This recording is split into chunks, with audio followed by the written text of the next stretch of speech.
जागते रहो में आप सभी दर्शकों का बहुत बहुत स्वागत है। मैं हूं आपके साथ निधि वासंदानी। मुंबई पुलिस के पूर्व पुलिस कमिश्नर परमबीर सिंह के खिलाफ एक और मामला दर्ज हो गया है। जी हां, ठाणे नगर पुलिस स्टेशन में दर्ज एफआईआर में जबरन वसूली और साजिश सहित कई गंभीर धाराओं में केस दर्ज होने के बाद परमबीर के खिलाफ जांच की आंच और तेज होने लगी।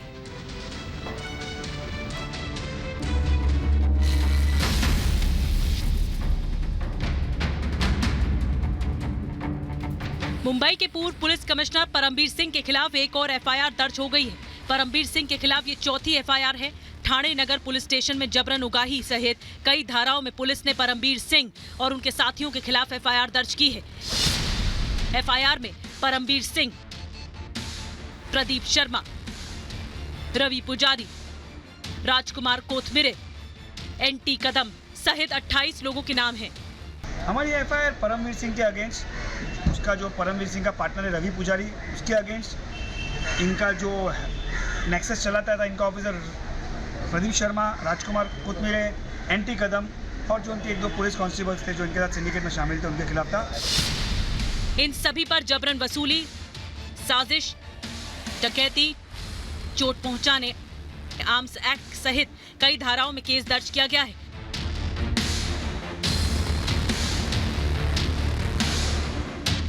पूर्व मुंबई पुलिस कमिश्नर परमबीर सिंह और 5 अन्य पुलिस अधिकारियों के खिलाफ दर्ज मामले की जांच के लिए मुंबई पुलिस ने एसआईटी का गठन किया है। अब ये देखना है कि इस मामले में पुलिस की जांच आगे क्या राज खोलती है। Bureau report, Republic Bharat.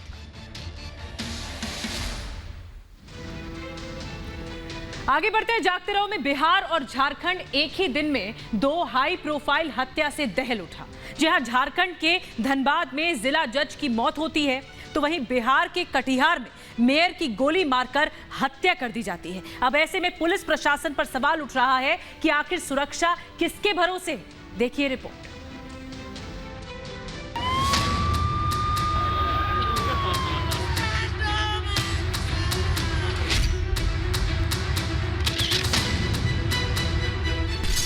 Bihar से झारखंड तक दहशत का साया।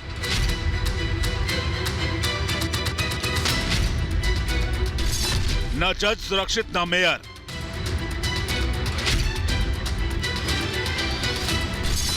सो रही पुलिस, बेखौफ हुए अपराधी। को बुलाकर सबने गोली मारा है रात में। गोली चलाई गई थी, ये वो स्पॉट है। बिहार में कोई कानून नाम का राज नहीं रहा।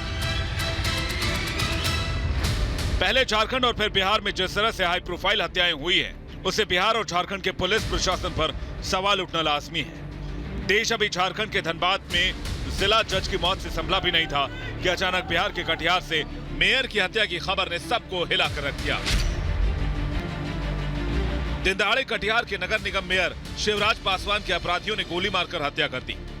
हत्याकांड के बाद पूरे बिहार में हड़कंप मचा है। क्या व्यापारी, क्या आम लोग, हर कोई खौफ में है। मेयर के परिवार में लोगों का रो रो का बुरा हाल है और वो बेटे की मौत को सोची समझी साजिश बता रहे हैं। को बुलाकर सबने गोली मारा है रात में। इमरजेंसी में कॉल किया, बोला आओ शिवा आओ। इसको कुछ पता नहीं था, सोचे नहीं थे शिवा को मार देगा। इतना दयालु लड़का थे ये। भाई हमसे छोटा है लेकिन बहुत ही अच्छा है। पता नहीं अब हमें कब मिलेंगे, कहाँ मिलेंगे। टुन का टुन सब मिलके सब बोला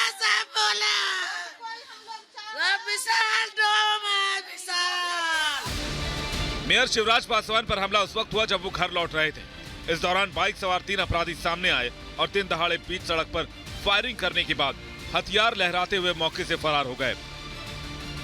स्पॉट है, ये देखिए यहाँ पर एक निशान जो है एक तरफ यहाँ पर दिखाई दे रहा है और दूसरा निशान इस तरफ दिखाई दे रहा है। देखिए ये तस्वीरों के जरिए साफ है कि यहाँ गोली लगी है और ये यकीनी तौर पर 9 mm की गोली तो नहीं ही लगती है। एक तीसरा निशान यहाँ पर भी है जो शायद गोली वहाँ से चलाई जाने के बाद इस तरफ से निकली है। तो यानी जो अपराधी थे, जो बेखौफ अपराधी थे, वो निश्चित तौर पर ये कहा जा सकता है कि प्रोफेशनल थे जिन्होंने इस पूरी घटना को अंजाम दिया है। तो मेयर शिवराज को 3 गोली मारी गई, जिसके बाद उन्हें गंभीर हालत में अस्पताल में भर्ती कराया गया, जहां उन्हें मृत घोषित कर दिया गया।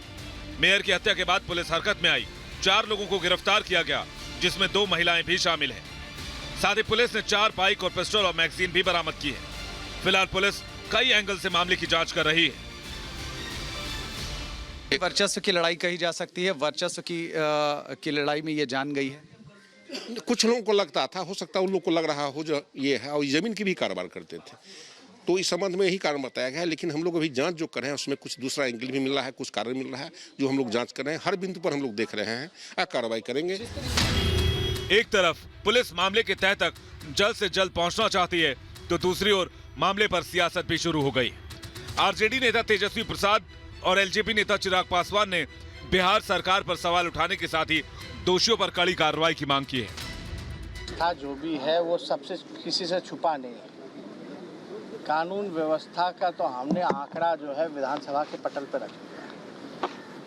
बिहार में लोग जो है जैसे बकरे होते हैं वैसे काटे जा रहे हैं। हर जगह कहीं ना कहीं हत्या, कहीं ना कहीं बलात्कार होता ही रहे। इस पर लगातार हम लोगों ने आवाज़ उठाई है। लेकिन ये अद्भुत घटना है कि मेयर की हत्या हो जाती है। इसका हम लोग कड़ा निंदा करते हैं और जांच का मांग करते हैं और दोषियों को सजा का गुहार करते हैं। जितनी निंदा की जाए उतनी कम है, और ये अपने में एक प्रमाण है कि किस तरीके से बिहार में अपराधियों का मनोबल बढ़ता जा रहा है, किस तरीके से बिहार में अपराध चरम सीमा पर चला गया। और लोक जनशक्ति पार्टी मांग करती है कि जल्द से जल्द इसकी जांच हो और जो भी दोषी हो उनके ऊपर सख्त से सख्त कार्रवाई की जाए। विपक्ष बिहार सरकार पर हमलावर हुआ तो बीजेपी बचाव करती नजर आई। बीजेपी का कहना है कि मामले की निष्पक्ष जांच होगी और जल्द ही अपराधी सलाखों के पीछे होंगे। सरकार देख रही है, प्रशासन भी उसको देख रहा है, गंभीरता से पुलिस मुख्यालय भी देख रहा है, और कड़ी से कड़ी कार्रवाई होगी। अविलंब गिरफ्तार होंगे। जो भी दोषी होंगे वह किसी भी हालत में बचने नहीं जा रहे, न बचेंगे। कड़ी से कड़ी कार्रवाई होगी। हमलावर कौन थे और मेयर को किसने और क्यों गोली मारी, इस बात की अभी तक कोई जानकारी नहीं है। लेकिन जिस तरह से मेयर की हत्या हुई उससे इलाके में लोगों का गुस्सा चरम पर है। उधर धनबाद में जिला जज उत्तम आनंद की हत्या के मामले में सुप्रीम कोर्ट ने स्वतः संज्ञान लिया है। सेक्रेटरी और डीजीपी से स्टेटस रिपोर्ट तलब किया गया है। साथ ही झारखंड सरकार से जांच की स्थिति रिपोर्ट भी तलब की गई। जिस जगह जज उत्तम आनंद की हत्या की गई उस जगह पर रिपब्लिक भारत भी पहुंच चुका है। आप देख सकते हैं ये वो जगह है जहां पे न्यायाधीश उत्तम आनंद को टक्कर मार दी थी उस ऑटो ने। अभी तक की अगर अपडेट की बात करें तो आपको ये भी बता दें कि इसमें 2 अरेस्टिंग हो चुकी हैं। राहुल वर्मा और लखन वर्मा जो ऑटो चालक था उनमें से एक, और एक उसका साथी, दोनों को अरेस्ट कर लिया गया है। बिहार और झारखंड में जिस तरह से जिला जज और मेयर की हत्या सुनियोजित बताई जा रही है, इससे पुलिस प्रशासन पर भी सवाल उठ रहे हैं। ऐसे में दोनों राज्यों की पुलिस कितनी जल्द इस मामले को सुलझा पाती है, इस पर पूरे देश की नजरें हैं। Bureau report, Republic Bharat. जागते रहो में आगे बढ़ेंगे। पहाड़ से लेकर मैदान तक बारिश, बाढ़ और भूस्खलन ने तबाही मचा रखी है। जुलाई में धरती पर आसमान से बरसती आफत ने कोहराम मचा रखा है। हिमाचल के सिरमौर में लगातार बारिश के साथ मुसीबतें बढ़ती जा रही। कहीं भूस्खलन से जनजीवन प्रभावित हुआ है तो कहीं बाढ़ से जिंदगी बेहाल है।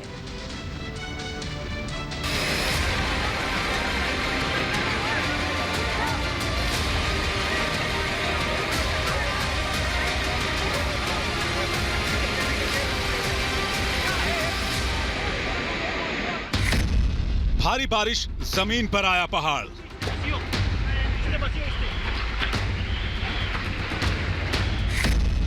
पानी का प्रहार, इंसान हुआ लाचार।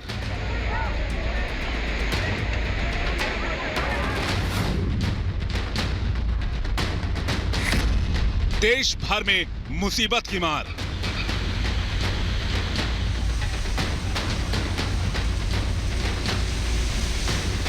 देश के कई राज्यों में जल प्रलय ने लोगों की जिंदगी को बदहाल कर दिया है। मैदान से लेकर पहाड़ों तक बाढ़ और बारिश का कहर जारी है।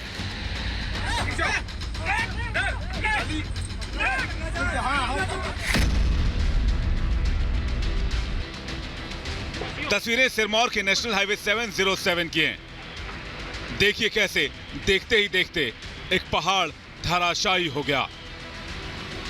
इस बड़े भूस्खलन के बाद कई घंटों तक नेशनल हाईवे बाधित रहा। ऊपर जिंदगी बचाने की जद्दोजहद चल रही है और नीचे पानी की रफ्तार मौत बनकर मुंह बाए खड़ी है। जरा सी चूक जानलेवा साबित हो सकती है। लाहौल स्पीति में 72 घंटे से करीब 250 पर्यटक फंसे हुए हैं, जिनका लगातार रेस्क्यू किया जा रहा है। लाहौल स्पीति में फंसे पर्यटक सरकार से मदद की गुहार लगा रहे हैं।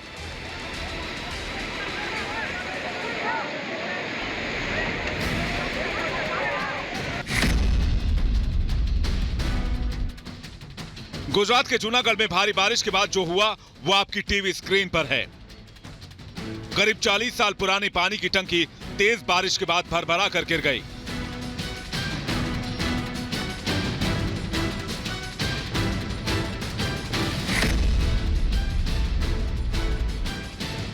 पश्चिम बंगाल के बांकुड़ा में 2 दिन से लगातार बारिश के चलते बाढ़ जैसे हालात बन गए हैं। बारिश के बाद नदी का जलस्तर बढ़ गया है। वहीं राजधानी कोलकाता में भी बारिश के बाद सड़कों पर लबालब पानी भरा हुआ है।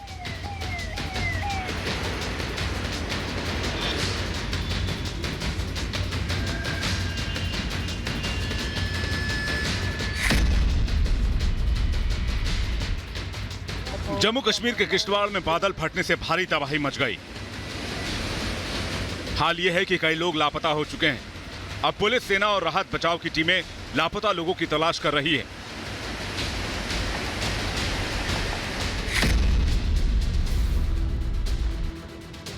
यूपी में भी तेज बारिश के बाद कई शहरों का बुरा हाल हुआ पड़ा है। वहीं वाराणसी में गंगा नदी का जलस्तर तेजी से ऊपर जा रहा है। हाल यह है कि प्रसिद्ध रत्नेश्वर महादेव मंदिर पानी में लगभग डूब चुका है। Bureau report, Republic Bharat.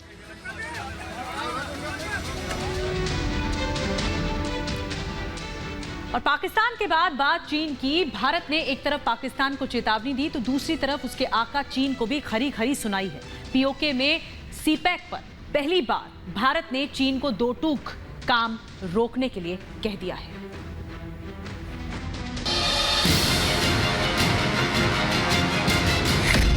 चीन पाक की यारी पर भारत भारी। पीओके में टूटेगा ड्रैगन का सपना। मोदी की तैयारी, सीपीईसी की बारी।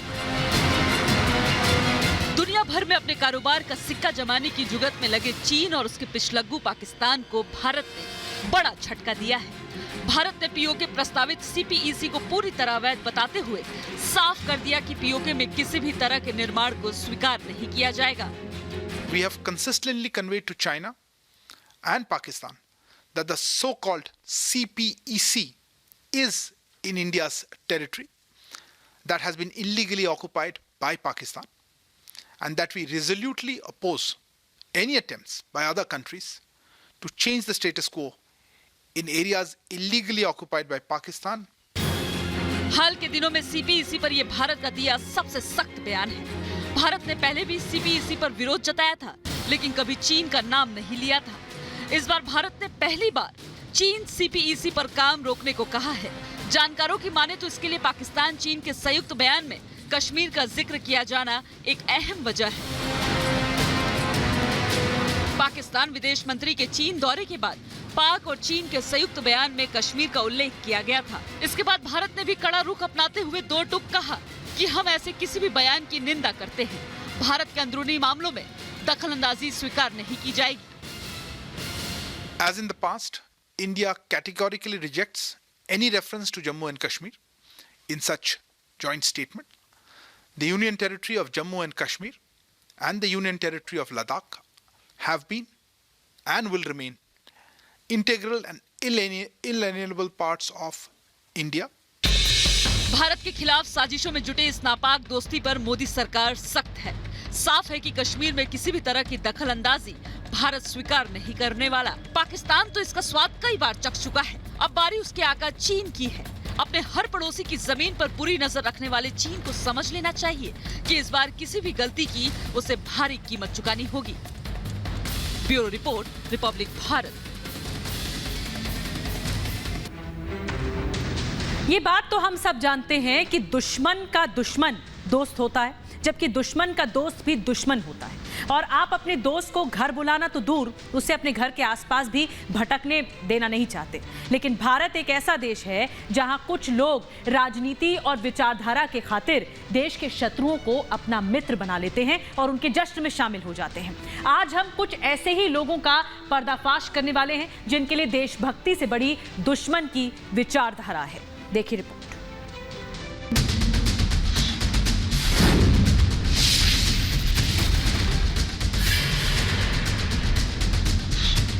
देश के विरोध में जाकर बात करते हैं तो निश्चित तौर पर ये पूरे देश का अपमान है। अपने ही देश के लोग जब अपने ही देश के सगे नहीं हो पा रहे हैं, पार्टी की मान्यता रद्द कर देनी चाहिए, ऐसे निकाला देना चाहिए। इनका भारत में रहने का कोई औचित्य नहीं है। हमेशा उन लोग गए हैं, देश की अस्मिता परंपरा के साथ विश्वास नहीं इनका, चाइना का साथ विश्वास। What is wrong because we have party to party relationship. लाल सलाम चीन का गुलाम।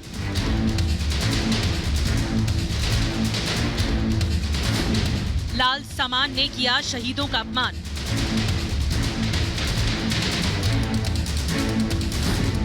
चीन की दिहाड़ी से वामपंथी बने खिलाड़ी।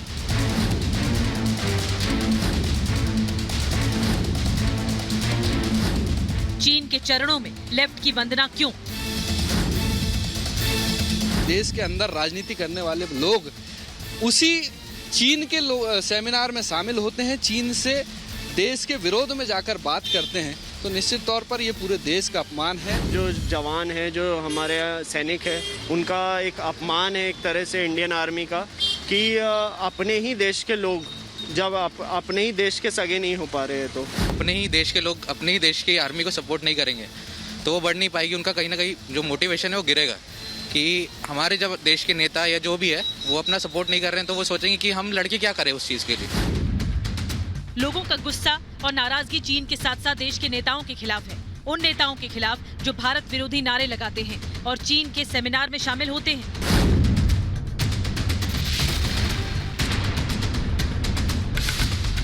एक तरफ चीन हमारी जमीन पर टेढ़ी नजर डाले है, दूसरी तरफ हमारे नेता उनसे गले मिल रहे हैं। एक तरफ चीन के हाथ हमारे वीर सैनिकों के खून से रंगे हैं तो दूसरी तरफ हमारे देश के सांसद उनसे हाथ मिला रहे हैं।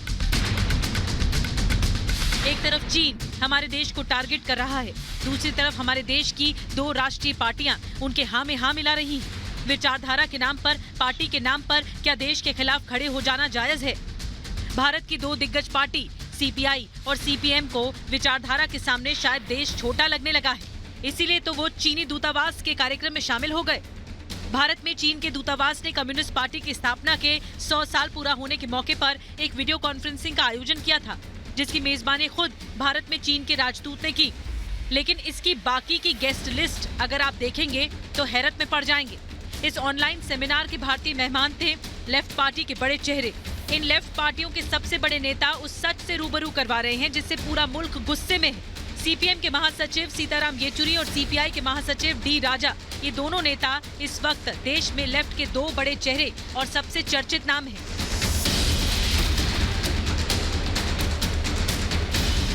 इस कार्यक्रम में लोकसभा सदस्य डॉक्टर एस सेंथिल कुमार भी शामिल हुए। अखिल भारतीय फॉरवर्ड ब्लॉक के देवराजन समेत लेफ्ट के दूसरे नेता भी शामिल हुए। इस सेमिनार में चीन का नेतृत्व सीपीसी के इंटरनेशनल डिपार्टमेंट काउंसलर डू शियोलॉन ने किया। चीन के कम्युनिस्ट पार्टी के नेताओं से भारतीय लेफ्ट पार्टी के नेताओं का मेल मिलाप पुराना है, लेकिन गलवान में भारतीय सैनिकों का खून बहाने वाले चीन की सत्ताधारी पार्टी से अब मेल मिलाप सवाल उठाता है।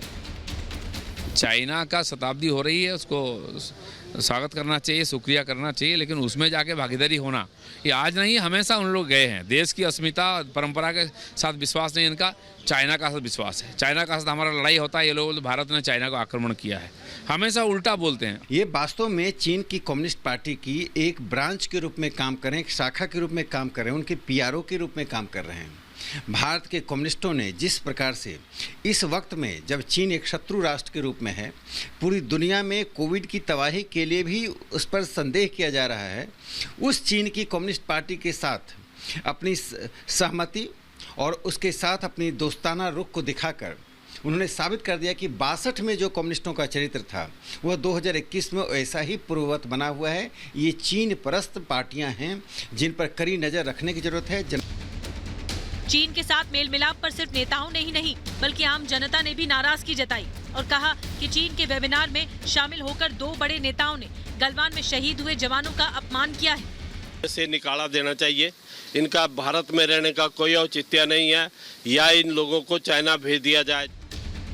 ये कोई पहली बार नहीं है जब एलएसी पर तनातनी के बीच लेफ्ट नेताओं का चीन के साथ प्रेम दिखा हो। इससे पहले भी चीन की कम्युनिस्ट पार्टी के 100 साल पूरा होने पर सीताराम येचुरी ने बाकायदा चिट्ठी लिखकर चीन की तारीफ की। हालांकि अब विवाद के बाद लेफ्ट नेता सफाई दे रहे हैं। The ambassador organized a Zoom meeting. It is not only the left parties.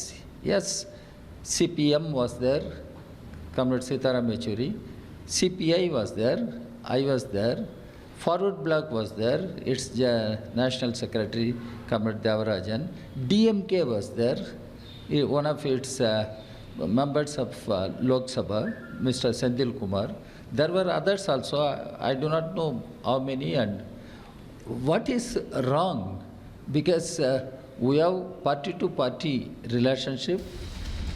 Left ने चीन से ये दोस्ती तब दिखाई जब बीजेपी कांग्रेस जैसे दलों ने उनसे दूरी बना रखी है। प्रधानमंत्री मोदी ने तो चीनी कम्युनिस्ट पार्टी को 100 साल पूरे होने पर बधाई तक नहीं दी क्योंकि चीन के साथ सीमा पर तनाव जैसे हालात हैं। पहले चीन की तारीफ और फिर चीन के सेमिनार में शामिल होने वाले नेता कम्युनिस्ट पार्टी के आला नेता हैं। इन नेताओं का रवैया बताता है कि ये डोकलाम में चीन की दगाबाजी भूल गए। इनको गलवान में शहीद हुए जवानों की शहादत तक भी याद नहीं। इन्होंने एलएसी पर चीन की गुस्ताखी को भी माफ कर दिया। जो चीन भारत की जमीन को हड़पने की साजिश रचता है वो इनके लिए दोस्त है। सवाल ये कि क्या देश की लेफ्ट पार्टियों की विचारधारा देश से बड़ी है? ऐसे में इन नेताओं की इस हरकत से उन शहीदों के परिजनों पर क्या बीती होगी जिनके अपनों ने गलवान में शहादत दी थी। Bureau report, Republic Bharat.